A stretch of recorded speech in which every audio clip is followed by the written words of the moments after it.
আসসালামু আলাইকুম বন্ধুগণ, কেমন আছেন আপনারা?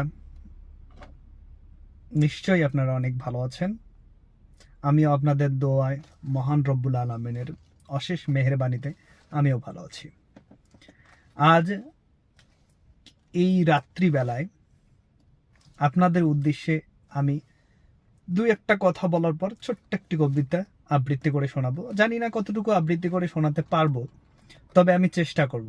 কবিতাটি লিখেছেন গোলাম মোস্তফা। তো কবিতাটি বলার আগে আমি আপনাদের দুই একটা পংক্তি শোনাইতে চাই। এখানে এই কবিতাটিতে বোঝানো হয়েছে একজন পিতা তার সন্তানকে কতটা ভালোবাসে, কতটা ভালোবেসে তিনি তার সমস্ত জীবন উৎসর্গ করে দিতে পারেন। তিনি তার সমস্ত কিছু, এমনকি নিজের জীবনটা বিসর্জন করে দিতে পারে।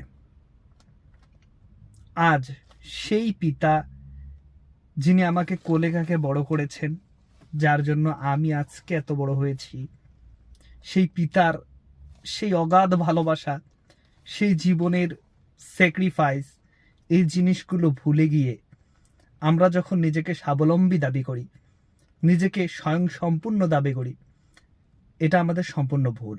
কেন জানেন?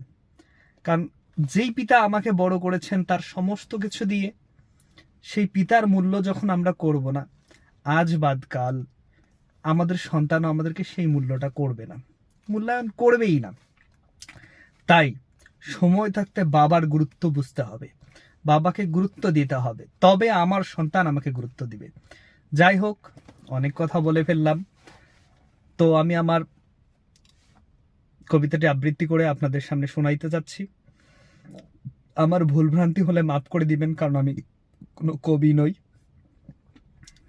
তবে শোনা যাক।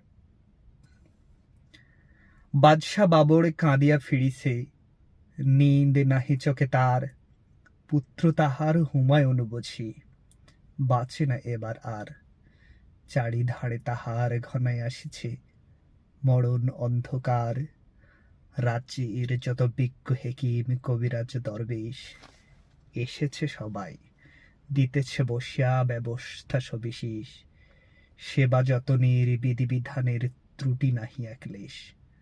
তবু তার সেই দুরন্ত রোগ হটিতেছে না কহায়, যতদিন যায় দুর্ভোগ তার ততই বাড়িয়া যায়। জীবন প্রদীপ নিভিয়া আসিছে অস্তরবীর প্রায়, সুধালো বাবুর ব্যগ্র কণ্ঠে ভীষক বৃন্দে ডাকি, বলো বলো আজি সত্যি করিয়া, দিও না কো মোরে ফাঁকি।